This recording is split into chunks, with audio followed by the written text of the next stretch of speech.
Welcome to our final press conference of the season, our 2025 Marvel Fantastic Four London E press conference following round 16 of the ABB FIA Formula E World Championship here at the Excel Centre in London. Please welcome our championship top three then. Oliver Rowland with Nissan Formula E, Nick Cassidy with Jaguar TCS Racing, and Pascal Wehrlein with Tag Heuer Porsche, and also Florian Modliger from Tag Heuer Porsche, the Teams and Manufacturers Championship winners. And we'll start with Oliver Rowland. You finally got your hands on the trophy. You were able to have your wife and Harper with you here to celebrate, which you didn't have in Berlin. So I've asked you this question many times. How are you feeling now? It's all done and dusted, and there's nothing left to think about apart from that trip to Ibiza. Yeah, I'm still pretty annoyed about the race, to be honest. I thought I did a really good job up until about lap 12, 13. And then, yeah, obviously the end result wasn't great in the race, so I'm a bit disappointed with myself. But in the grand scheme of things, the championships won over 16 races, so we did a great job. Is it 16? Yeah, I was just checking. But yeah, we did a great job. I think we were consistent throughout the season. We were able to perform at our best when we were capable of winning, and that's what's important. And yeah, obviously very happy to share the podium with my family, and looking forward to a little bit of time off. Obviously a disappointing end to the season for the team. What is the feeling in the garage right now? Because you were in it for all three and you only came away with one in the end. Yeah, of course, I think everybody's a bit disappointed, but I think we have to realise the journey we've been on. You know, when I joined back, we finished 9th or 10th in the Constructors or Teams Championship, and we've come on this journey where, you know, last year I finished 4th in the drivers and we're 4th in the teams. This year, 1st in the drivers, 3rd in the teams. Of course, this track didn't seem to suit us for performance. We improved a lot today. I just missed the duels by a fraction. And then honestly, in the race was going quite well. I was able to race well. So they did a great job turning it around, but we knew I had to go for it today because obviously the Jaguars were at the front. We needed to try and score some big points to not lose second. And unfortunately, when you have an element of risk, sometimes there's no reward. Yeah, just talk us through that incident. It was moving under braking was what you said on the TV broadcast there that meant that you were unable to avoid contact. Yeah, I mean, we were obviously braking for turn 1. He pushed me towards the inside under braking. I locked up, went deep, and then as I tried to rejoin, he took the line. And honestly, I didn't even see him until it was too late, so I had no chance to react. So, yeah, we'll see what the stewards say afterwards. How glad are you that you returned to Nissan? Because it feels like you and the team have a real bond, and you feel, I would say, at home in this team. Yeah, you know, 2 years ago I was in a pretty tough place in my life and racing career, but I managed to come back to a place that I knew from my early years in Formula E, and yeah, they've given me all the tools, they've supported me really well. I've managed to, you know, last year I think the development testing for this year's car really helped me understand what was going on, make some small adjustments in terms of to suit my style. And I think they've done a really great job. So it's a really nice story, actually. We've got a lot of tough competitors here and all these great teams. So, yeah, I'm proud of what we've achieved, but hopefully this is just the beginning. And since you won the championship, who's reached out to you that maybe you didn't expect to hear from? Because it's been a long journey. It's been 10 years since you won a championship with Formula Renault, and I imagine people have popped up out of nowhere. Yeah, I mean, after Berlin, I had hundreds of messages. It took me... In fact, I didn't want to go through them for the first 2 or 3 days. I kind of took my time and went through them and made sure that I responded to everyone properly. So, yeah, it was lots of people. I don't want to single anyone out in particular, but yeah, it was nice for friends, family, people that I haven't seen for years and years to congratulate me, and that was really, really nice. Finally, I think a lot of people will be tracking the 8:30 flight from, is it Gatwick? Yeah. Gatwick to Ibiza tomorrow. I've been looking at what's on in Ibiza this week. Calvin Harris at Ushuaia on Tuesday night. Would that be on the cards? We were considering that, yeah. Yeah.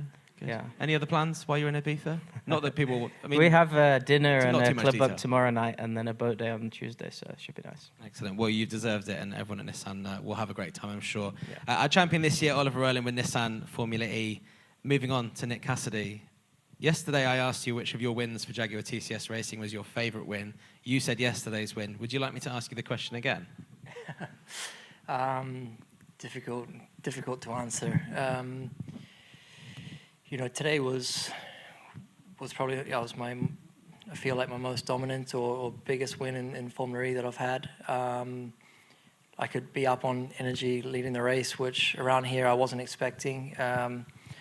Even though it is a tight, small circuit, there is an advantage to be second, third, and looking at last year's races and And I think, as an example, the race one last year that Pascal won was really impressive from I think second or third on the grid, being up on energy and making the pace. And that was kind of my fear for today, that the guys starting second, third would be able to do that on me. But my car really was super, and I was able to control it quite well. So it's probably the most relaxed I've been in a racing car in a long time. I felt very, very good with it, and yeah, the race went perfectly. That's obviously 4 wins from 6 races to end your season, 5 wins from the last 6 races for Jaguar. Obviously, you step away from the team now. What are your emotions? Because I mean, I don't want to use the term roller coaster, but I can't think of a better word. It's been a roller coaster of a season. You were down in, I think 18th with 10 points after 6 races, and now you're 28 points behind Oliver Rowland finishing the season, which is super impressive. No, cheers. I mean, yeah, it's definitely a roller coaster. I've been very open when talking about performance. But as a driver, you've got to look at yourself as well. So, of course, there are races that I can do a better job. Maybe we didn't have the performance, but there were sometimes some points on the table that we didn't take. For me, the story of the season is that Oliver's been dominant, and it's nothing about the start of my season. He's been the better driver, and I think they've had the better car and team this year, so fully deserved the victory. Also, I must say, Pascal and Borsch's pace this year has been really, really impressive, and we've been able to secure great results in these last few races that have brought us back in the championship. But on pure performance across the season, we for sure had a lot of work to do, and we weren't as good as the 2 guys next to us. So I think we can be proud of at least how we executed the second half of the season. We saw some great teamwork in qualifying from Mitch to give you the best chance of getting that pole position and 3 points. I was interested to know whether at any point you were thinking in the race missing out on those 3 points would make the difference between not finishing second and third. I must say I was surprised to have that situation in qualifying. It wasn't spoken about before qualifying. It was only when Pascal was knocked out of the duels that we looked at the first duel lap times and thought, okay, that pole could be possible for me. I wasn't as fast on one lap today. I went backwards a little bit today. I didn't actually change the car.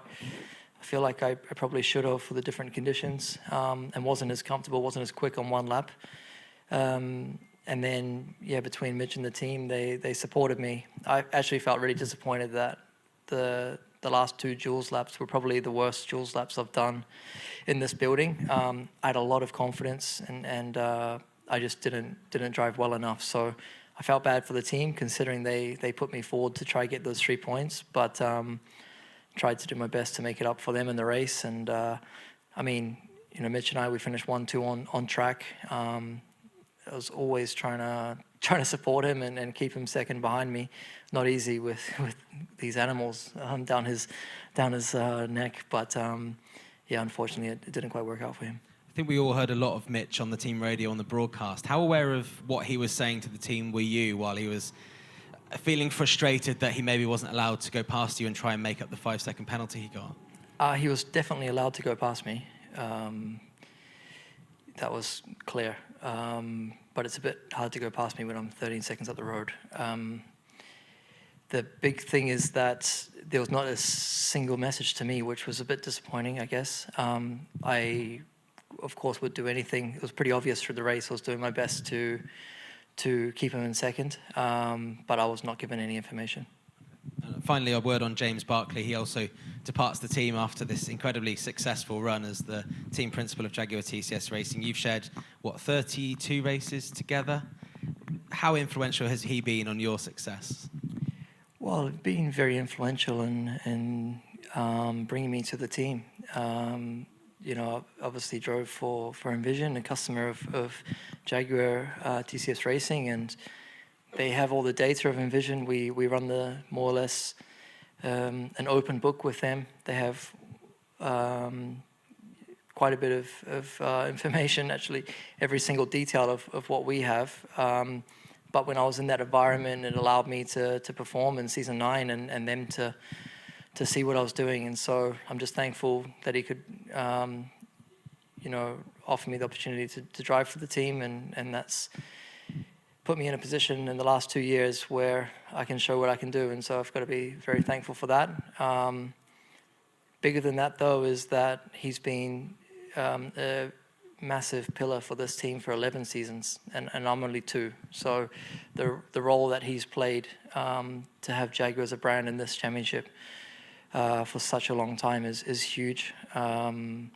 He will be absolutely missed. He'll be absolutely very successful in the future with his new role. And a lot of what he's implemented will continue on the team.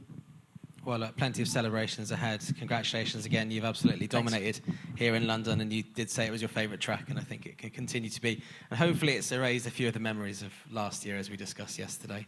Pascal, moving on to you.